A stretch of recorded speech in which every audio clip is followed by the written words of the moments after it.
In the last 4 weeks, the political unrest in Myanmar has resulted in 21 deaths and 30 injured as thousands took to the streets to protest against the recent political coup. On the 1st of February, the military seized power, arrested and detained the country's elected leader, Aung San Suu Kyi, saying the November election in which her party won by a landslide was fraudulent. Since then, there have been protests across the Southeast Asian nation demanding that San Suu Kyi be released and her elected government be restored. Tin Mama U's family fled Myanmar more than 20 years ago while the military regime was in power, and they were accepted here in Aotearoa as political refugees back in 2000.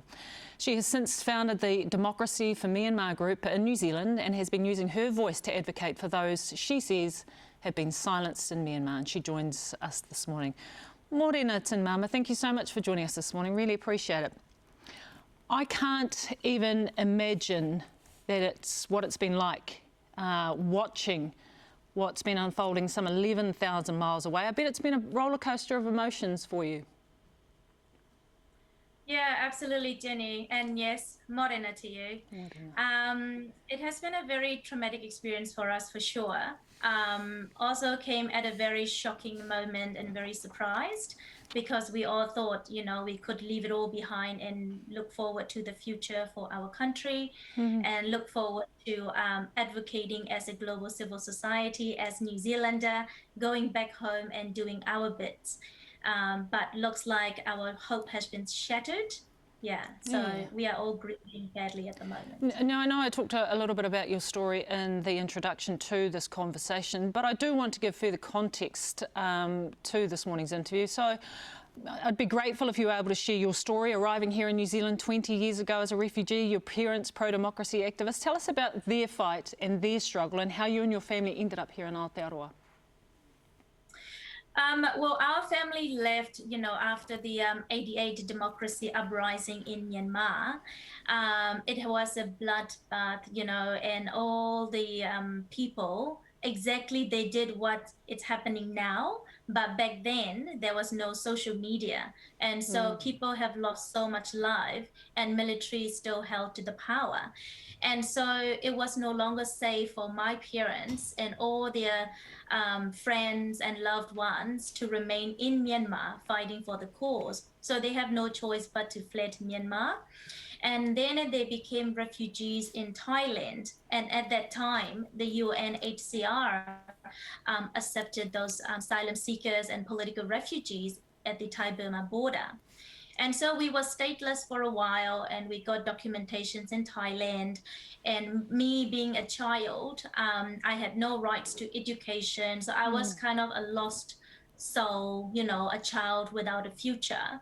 And then come in the 90s, where the Thai authorities told us that we need to go inside a refugee camp if we want to be resettled in overseas or be deployed back home. So UNHCR urged us to go inside a refugee camp, and at that time I was 12.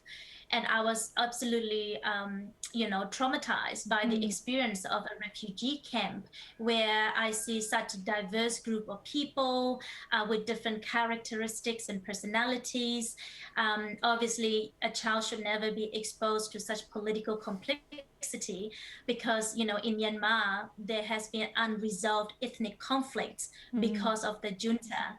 And so facing all of that, and being in the presence of Thai military soldiers with their guns, it was an unpleasant experience. And then we have major crisis inside that camp.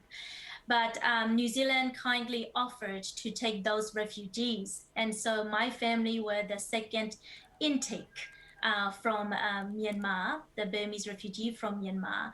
So then we arrived in October 2000. It was very cold. And then we were at this, you know, old military barracks of refugee resettlement center at Mangere. But now, of course, the building is very flash and very hospitable. Yeah, so my experience as a childhood, I know exactly way too well the experience of under the military dictatorship, how we all have lost we all have lost future. My parents have never been able to go to a university. My mom was arrested when she was very young at the age of 17, accused of being a spy. They got beaten up. My auntie was 12. So it's a lot of injustice and lawlessness. And therefore, me growing up, for the 12 years of my life, floating around as a child without a childhood, I never wanted anybody to experience that life like what I had. And therefore, when the military coup happened now, it's absolutely unacceptable that we are going back to that type of experience where young people are losing hope and elders have no hope of being survival with a livelihood, Tin Mama, I know.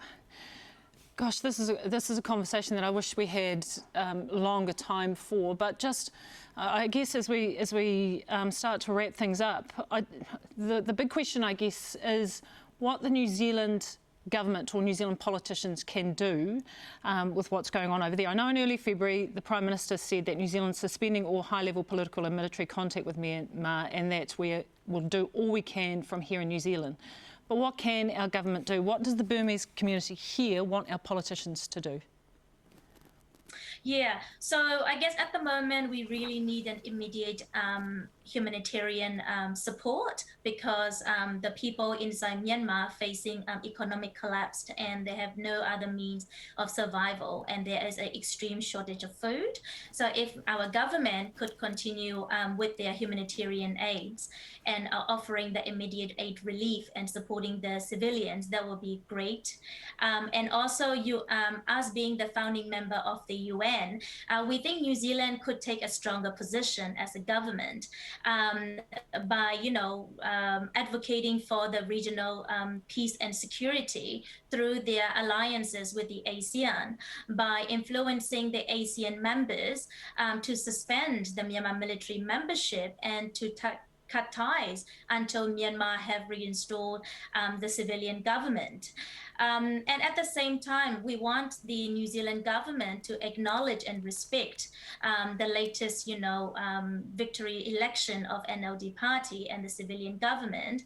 And with now having the CRPH, electives to really communicate with our Dr. Sasa, who is a special envoy to the UN, and start really giving the platform for those international advocates who are rightly, legally elected by the people of Myanmar, giving them the chance to speak directly with our international leaders. And so New Zealand could definitely take a leadership position and creating those platforms, creating a safe space for our leaders to advocate for the democracy and human rights in Myanmar, especially restoring the civilian government. Tin Mama, we really appreciate your time this morning. We have to wrap things up, but just quickly, how's Mum? Because I know Mum's stuck there in Myanmar. How is she? She is really not well. She's very worried. Yesterday when I said, look, I'm going to be on the news, and she said, don't put any of my photos because they are now trying to arrest people who have international ties, who are advocates in offshore. So my mom is now gone on silence, and obviously she's not even using social media at the moment so that people in her area doesn't know that she has those, children who are advocating from New Zealand. Yeah, so she's almost in hiding at the moment so that it doesn't affect her and her well-being. Well, thoughts are with your mum. Love to your mum, and thank you for your voice this morning, Tin Mama. We really appreciate it. Tin Mama U, the National Coordinator and founder of Democracy for Myanmar group here in Aotearoa. Tēnā koe.